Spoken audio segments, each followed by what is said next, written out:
Bonjour à toutes et à tous, vous écoutez Cinécast. Salut Thibaut. Salut Guillaume. Aujourd'hui, on vous parle d'un film qui sort. Oui, il sort pas au cinéma parce qu'on n'y est pas encore, hein, c'est en juillet, mais il sort sur Netflix aujourd'hui, ce vendredi 19 juin. Ça me rappelle aussi qu'il y a un super jeu vidéo qui sort aujourd'hui, mais ça n'a rien à voir. Film de Guillaume Pierret, Balle perdue. C'est un film qui se veut comme étant un Fast and Furious à la française, donc attention, belle ambition en tout Ouais, cas. oui, alors, non, là, tu démarres mal non. quand même, hein. Quoi? C'est ce qu'on veut pas faire. Tu rigoles, quoi? Ouais, mais bon, Ah, c'est too much, c'est too much. ça reste de la pub, bien sûr. Donc voilà, C'est Balle pas, perdue. c'est pas Vin Diesel avec toute sa bande de bras cassés, hein, quand La même. famille. Oui, exactement. Et donc ici, c'est un film français, du coup. On n'est pas aux States. On a peut-être un peu moins de budget aussi. Mais ça reste un film de bagnole. Pourquoi? Parce que ça parle d'un petit génie de la mécanique qui s'appelle Lino, qui fait des voitures béliers. Alors vous voyez déjà le délire du film. Ça risque d'être assez doux, hein, clairement. Mais un jour, il se fait arrêter pour un braquage qui tourne mal. On va pas commencer à expliquer ce qui va se passer après, mais il veut éviter concrètement la prison. Et c'est là que ça va l'emmener dans des aventures incroyables avec des coups de feu, des voitures, des courses-poursuites et Ramzi Bedia, entre Ouais. autres. On peut aller un peu plus loin Vas-y.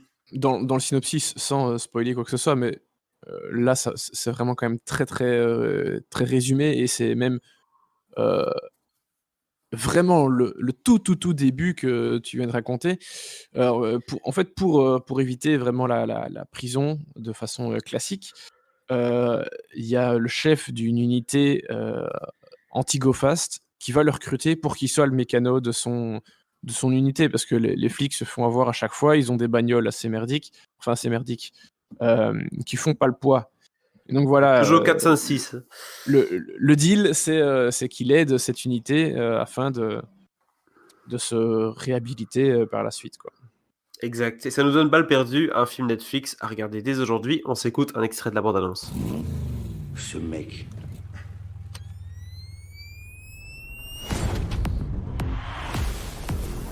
a traversé 4 épaisseurs de béton armé. Avec une Clio. Bon, vous voulez quoi?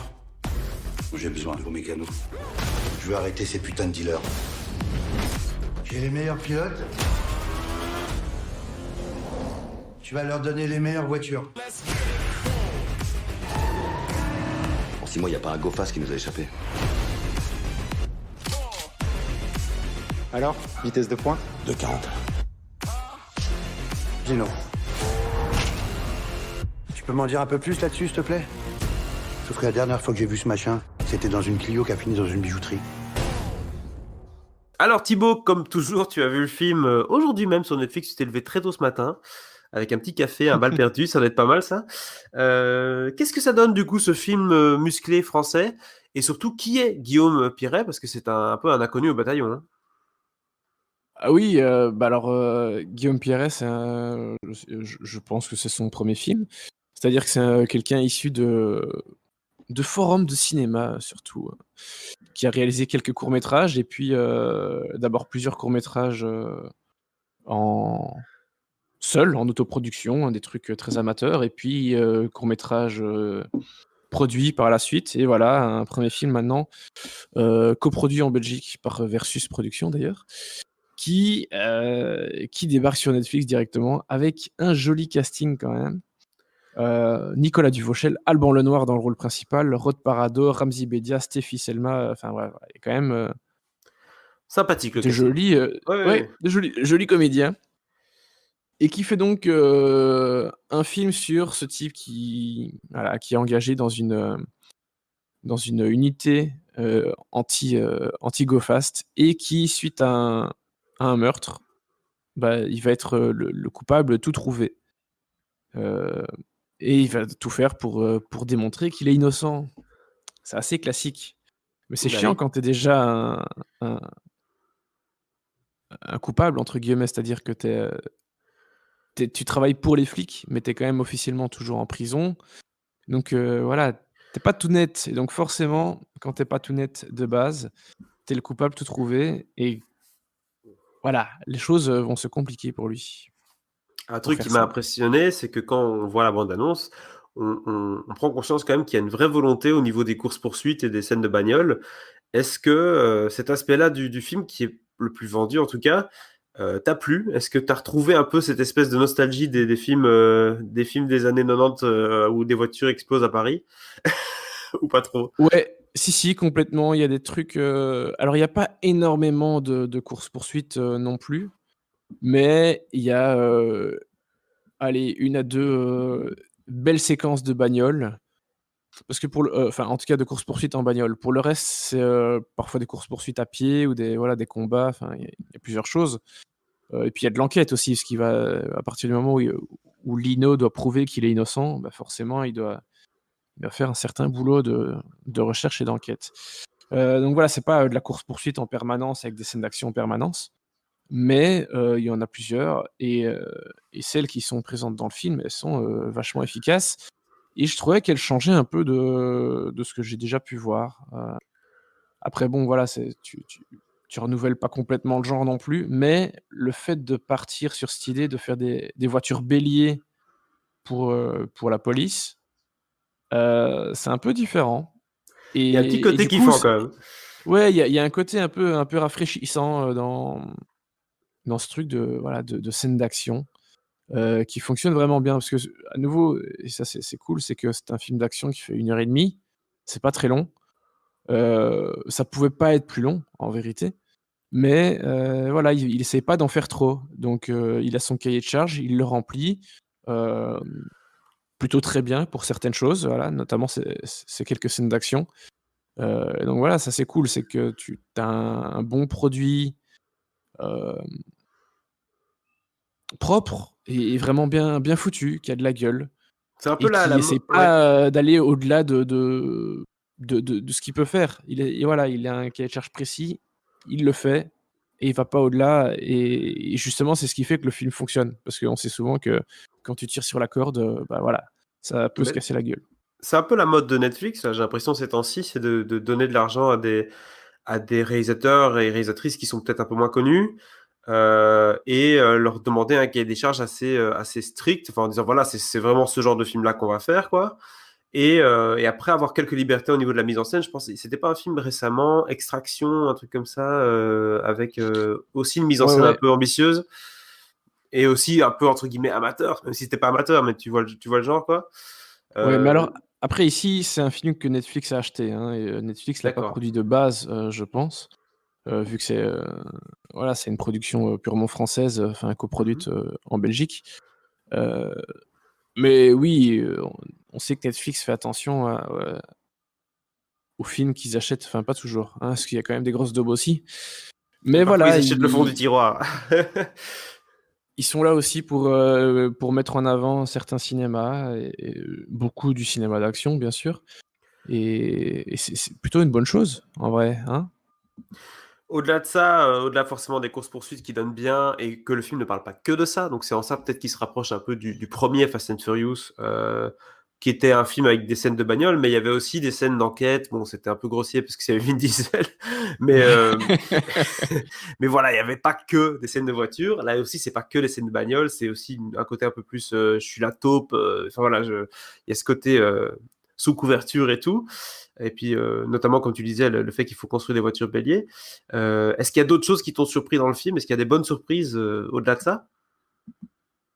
Bah, Alban Lenoir, c'est toujours alors c'est plus une surprise, mais j'adore ce gars, il est excellent dans tout ce qu'il fait,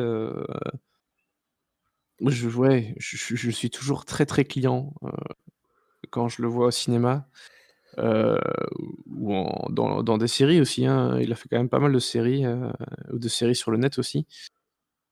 Voilà, il a une gueule,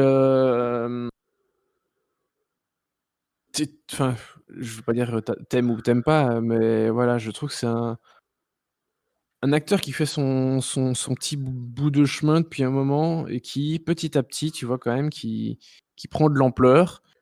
À chaque fois, j'ai l'impression qu'il se démarque le plus dans des productions parfois plus anecdotiques. Alors quand je dis anecdotique, c'est pas péjoratif du tout. C'est plutôt plutôt des productions un peu plus discrètes et Mhm. parfois tu as des films qui ressortent et qui font parler d'eux. Et du coup, voilà, il enchaîne les chouettes projets. Ça veut pas dire qu'il fait que des bons films non plus, mais globalement, il choisit plutôt bien ce qu'il fait. Et c'est un excellent point. Du coup, voilà, petit à petit, il se fait vraiment une belle carrière. Et j'espère qu'il arrivera à jouer dans des films qui ont encore Ouais, plus d'ampleur. vaut Et mieux, vaut mieux être un premier rôle dans un film qui est un peu plus petit, entre guillemets, que d'être un quatrième rôle dans un film plus grand, quoi. ouais. Mais tu vois vraiment que c'est le genre de comédien qui fait confiance en ses réalisateurs, au scénario des films dans lesquels il joue. Et du coup, voilà, il y a quand même relativement peu de faux pas dans ce qu'il fait. Et, ça, c'est canon. Et pour le reste, voilà, t'as quand même Nicolas Duvauchel, Ramzy Bedia, que j'ai trouvé vraiment très cool, Ramzy. Ça faisait longtemps que je l'avais pas trouvé aussi. Enfin, moi, je trouvais que c'était assez rafraîchissant ce qu'il faisait, voilà, Ouais. et différent, donc c'était cool. Duvauchel, moi j'adore Duvauchel, donc tout ce qu'il fait, voilà, je suis client. C'est ok. Et même si c'est un peu plus cliché pour lui, dans le sens où il fait un type un peu connard quand même, j'en dis pas plus. Et on l'a déjà vu dans ce genre de rôle un peu rustre, donc voilà, tu sais qu'il sait bien le faire, et il le fait super bien, donc voilà, banco, quoi. Et pour Stéphie Selma aussi, qu'on a beaucoup vu, enfin qui a un rôle dans la série 10%, elle est géniale aussi, enfin bref. Franchement, et Rod Parado, révélation depuis quelques années maintenant en France. Parfait. Franchement, je trouve que le casting est canon, c'est une des grandes forces du film. Bah Donc écoute, attends, bravo. répétons un petit peu. Tu dis le casting il est top, le cahier des charges il est rempli, le film est pas trop long, pas trop court. Enfin voilà, franchement, on a l'impression que c'est une bonne pioche, hein, ce bal Ah perdu. ouais, ouais, complètement. On a complètement une bonne pioche. Voilà, c'est le genre de film qui fait plaisir, à voir. Parce que c'est parfois un genre dans lequel, la France a produit certains trucs très bien et d'autres globalement plutôt moyens, ou anecdotiques. Et là, je dis anecdotique, pas dans le bon sens. Donc ouais, très bonne pioche, bonne surprise.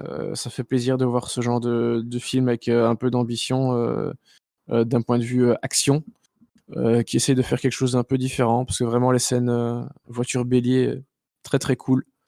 Ça claque. Donc voilà, ouais, ça fait plaisir. Bah écoute, combien est-ce qu'on lui donne du coup à bal perdu? Euh... hum, hum. 3? Allez, 3.